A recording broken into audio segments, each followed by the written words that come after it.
ఓం మహాగణాధిపతయే నమః. ఓం గురుభ్యో నమః. ఓం శ్రీమాత్రే నమః. పరమేశ్వర స్వరూపమైనటువంటి జ్యోతిష, వాస్తు మరియు ఇతర అనేకమైనటువంటి శాస్త్రములను మనకు అందించినటువంటి మహర్షులకి నమస్కారం. హయగ్రీవ హయగ్రీవ హయగ్రీవేతియో వధేత్ తస్య నిస్సరతే వాణి జహ్నుకన్యా ప్రవాహవత్. అరుణాం కరుణాతరంగితాక్షీం ధృతపాశాంకుశపుష్పబాణచాపాం అనిమాదిభిరావృతాం మయూకైః అహమిత్యేవ విభావయే భవానీం. శ్రీమాత్రే నమః. ప్రేక్షకులకి ఆ లలితాంబిక అమ్మవారి యొక్క అనుగ్రహం పరిపూర్ణంగా కలగాలని మనస్ఫూర్తి కోరుకుంటూ మనం ఈరోజు శని వక్రగతి వల్ల ద్వాదశ లగ్నాల వారికి మరియు ద్వాదశ రాసుల వారికి, లగ్నం తెలియని వారి రాశిని చూసుకోండి, ఏ విధమైనటువంటి లాభములు ఉంటాయి మరియు పర్టికులర్ లగ్నం వాళ్ళు ఏ రెమెడీ చేసుకుంటే బాగుంటుంది అనేటువంటి విషయాలను ఇప్పుడు మనం తెలుసుకుందాం. వృషభ లగ్నము, వృషభ రాశి. లగ్నం తెలిసిన వారు లగ్నం నుంచే చూసుకోండి.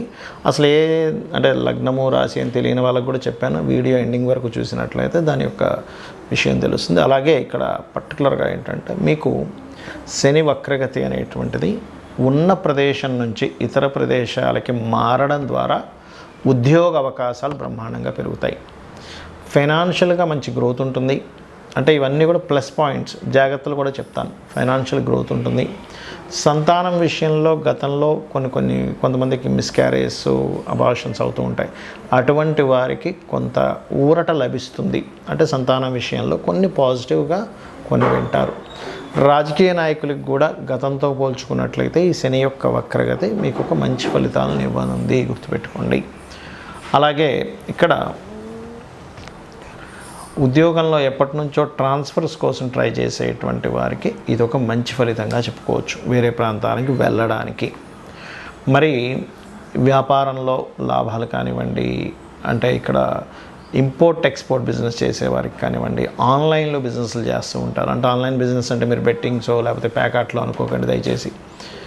ఆన్లైన్లో చేసేటువంటి ఏదైతే ట్రాన్సాక్షన్స్ ఉంటాయో, ఏదైనా ఒక వస్తువు అమ్మడమో కొనుగోలు చేయడమో చేస్తూ ఉంటారు, అటువంటి వాటికి మీకు చాలా బాగా యోగిస్తుంది. బికాజ్ ఆఫ్ లాభస్థానంలో రాహు ఉన్నందుకు. మరి జాగ్రత్తలు ఏం తీసుకోవాలి శని వక్రగతి వల్ల అంటే, మధ్యవర్తిత్వంగా ఉండి సంతకాలు చేసేటువంటి అంశాలలో చాలా జాగ్రత్త వహించాలి. అలాగే విద్యార్థులు విద్యా సంబంధించిన విషయంలో ఏదైనా కొత్త కోర్సెస్ తీసుకునేటప్పుడు తొందరపడి ఏదో తెలియని అంటే ఒక్కోసారి చూడండి, అయ్యో ఈ కాలేజీలో జాయిన్ అయ్యాను, ఇక్కడ సరిగ్గా లేదు, ఈ కోర్స్ తీసుకున్నాను, అనవసరంగా తీసుకున్నానేమో అనేటువంటి భావన కలుగుతూ ఉంటుంది. అది ముఖ్యంగా ఏదైనా ప్రాపర్టీ తీసుకునేటప్పుడు, ప్రాపర్టీ సంబంధించిన విషయంలో ఏదైనా అగ్రిమెంట్స్ చేసుకునేటప్పుడు, ఏదైనా ఒక చదువు సంబంధించిన విషయంలో తొందరపడి నిర్ణయాలు తీసుకునే విషయంలో ఇబ్బంది వస్తుంది. అలాగే ఇన్వెస్ట్మెంట్స్ విషయంలోని, పార్ట్నర్స్ని ఎంపిక చేసుకునే అంశాల్లోని, ప్రదేశం మారేటువంటి విషయాల్లో తీసుకునే తొందరపాటు నిర్ణయాలు పనికిరావు. అలాగే షేర్ మార్కెటింగ్ విషయంలో చాలా జాగ్రత్తగా ఉండాలి వృషభం వారు. ఎందుకంటే ఇక్కడ పంచమంలో కేతు ఉంటూ మనకి ఈ 2581 కాంబినేషన్ ఏదైతే ఉందో, ఇక్కడ 2581లో రాహుకేతువులు ఉండి ఆపరేట్ చేస్తున్నాయి. కాబట్టి ఈ విషయాల్లో జాగ్రత్తగా ఉంటూ మీరు నిత్యము విష్ణు సహస్రనామాలు, గణపతి యొక్క ఆరాధన మరియు గోవుకి పిడికెడు బెల్లము, క్యారెట్స్ తినిపించండి, అన్ని విధాలా బాగుంటుంది. కొంతమందికి లగ్నం కానీ, రాశి కానీ, నక్షత్రం కానీ తెలియదు. అటువంటి వారు ఏ పరిహారం చేసుకోవాలి, ముఖ్యంగా అటువంటి వారు ఏ జాగ్రత్తలు పర్టికులర్గా తీసుకోవాలి శని వక్రగతిలో ఉన్నప్పుడు అంటే దేని మీద జనరల్గా అందరికీ ఎఫెక్ట్ చూపిస్తుంటుంది అంటే, ఇన్వెస్ట్మెంట్స్. మనం ఎక్కడైనా ఒక ఇన్వెస్ట్మెంట్ చేస్తున్నప్పుడు అది ల్యాండ్ కానివ్వండి, చదువు మీద కానివ్వండి, బిజినెస్ మీద కానివ్వండి, ఇన్వెస్ట్మెంట్ చేసేటప్పుడు కాస్త చూసి ఇన్వెస్ట్మెంట్స్ చేయాలి అనేటువంటి చూపిస్తుంది. అదేవిధంగా శని వక్రించినప్పుడు ఏంటంటే పర్టికులర్గా దాని యొక్క ప్రభావం అనేటువంటిది పితృస్థానము, మాతృస్థానాలు అంటారు. అంటే రవి చంద్ర రాసుల మీద దాని ప్రభావం ఉంటుంది. కాబట్టి ఎవరైనా సంతానం సంబంధించినటువంటి ప్రయత్నాలు, అందులో ప్రత్యేకంగా IUIలు, IVFలు చేయించుకునేటువంటి వారు కొంత జాగ్రత్త వహిస్తూ ఉండాలి. అలాగే ఈ శని యొక్క వక్రగతి పర్టికులర్గా ఏలినాటి శని, అర్ధాష్టమ శని, అష్టమ శని ఉన్నటువంటి వారికి దాని ప్రభావం కొంత తగ్గుతుంది. అది ఏ రాసుల వారికి అంటే, ఇప్పుడు చూడండి, మనకి ఈ మకర రాశి ఉందనుకోండి, మకర రాశి వారికి ఏలినాటి శని లేదు, వెళ్ళిపోయింది. కానీ వక్రగతి వెనక్కి రావడం వల్ల మకర రాశి వారికి కొంత ఏలినాటి శని ప్రభావం ధనస్థానం మీద పడుతూ ఉంటుంది. మన కుంభరాశి వారికి జన్మంలో ఉన్నటువంటి శని వెనక్కి వెళ్ళినట్టు అవుతూ ఉంటుంది. అంటే ఏమిటి, కొంచెం స్ట్రెస్ తగ్గుతూ ఉంటుంది. మీనం వారికి ఏలినాటి శని ప్రారంభమై 1.5 year అయినప్పటికీ ఇప్పుడు మరలా ఏలినాటి శని లేని ప్రభావం కనిపిస్తూ ఉంటుంది. అలాగే కర్కాటకం వారికి అష్టమ శని ప్రభావం తగ్గడము, వృశ్చికం వారికి అర్ధాష్టమ శని ప్రభావం తగ్గుతూ ఉంటుంది. అయితే ఇక్కడ మీరు అర్థం చేసుకోవాల్సిన విషయం ఏంటంటే, శని భగవానుడి యొక్క మహాదశ నడుస్తున్నా, ఏలినాటి శని, అర్ధాష్టమి శని, అష్టమి శని నడుస్తున్నా ఏమీ కంగారు పడాల్సిన అవసరం లేదు. ఆయన ఏమీ మిమ్మల్ని హింసించడు. ఒకటే గుర్తుపెట్టుకోండి, ఆయన కర్మనిస్తుంటాడు. కర్మ అనేటువంటిది మనం చేసేటప్పుడు శ్రమ అనేటువంటిది ఖచ్చితంగా ఉంటుంది. ఎందుకంటే శని భగవానుడు శ్రమకారకుడు, కర్మకారకుడు, ఆలస్యానికి కారకుడు, మందుడు అంటూ ఉంటారు జ్యోతిషశాస్త్రంలో. అందుకని ఏమిటి, కాస్త శ్రమ ఆలస్యం అవుతుంది, ఇంతే గుర్తుపెట్టుకోండి.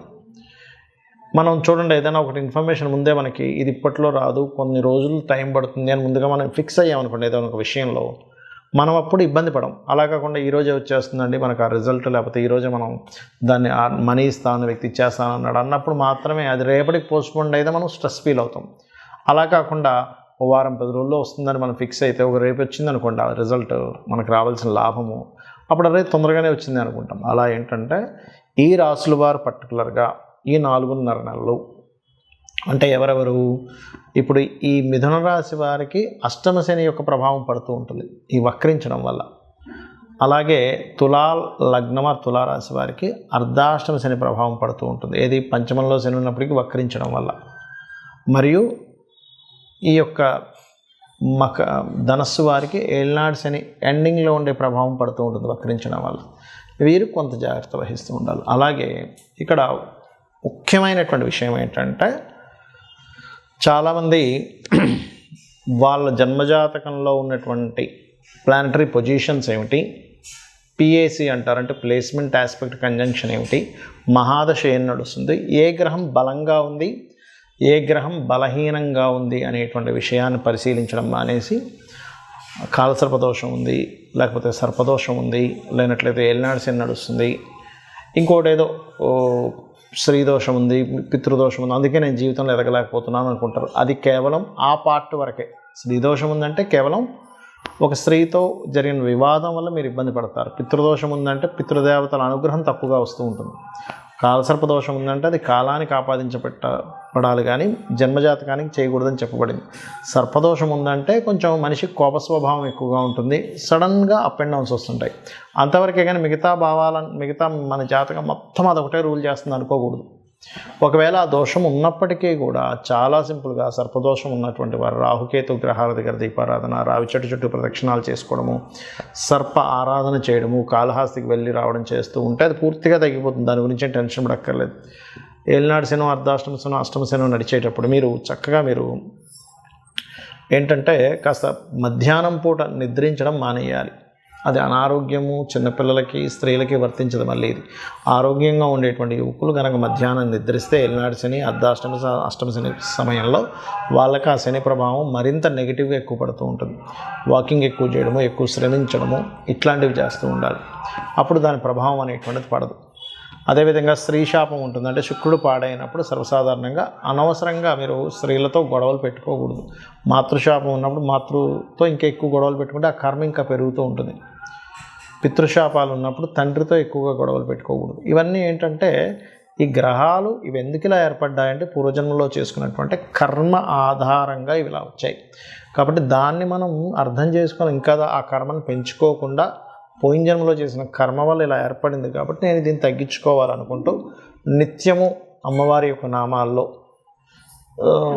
ఉదాహరణకి ఉద్యోగ సంబంధించిన ఇబ్బంది ఉంది, ఓం మాణిక్య మకుటాకార జానుద్వై విరాజితాయే నమః, లేదా ఓం శ్రీమాత శ్రీ మహారాజ్ని శ్రీమత్ సింహాసనేశ్వరియే నమః, ఇది చేసుకుంటూ ఉండండి.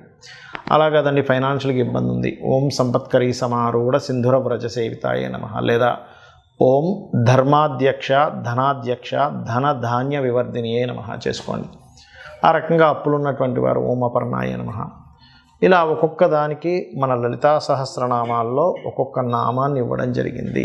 తద్వారా మీరు అద్భుతమైనటువంటి యోగాన్ని మీరు పొందవచ్చు. ఇది గుర్తుపెట్టుకోండి.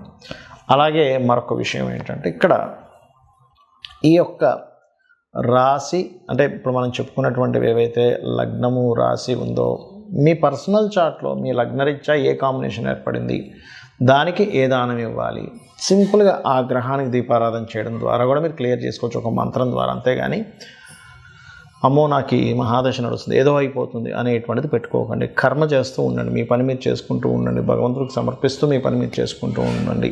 ప్రతి విషయాన్ని భగవంతుడికి సమర్పిస్తూ మీరు కనుక చెయ్యగలిగితే అద్భుతమైనటువంటి ఫలితాలు మీరు పొందుతారు. శ్రీమాత్రే నమః.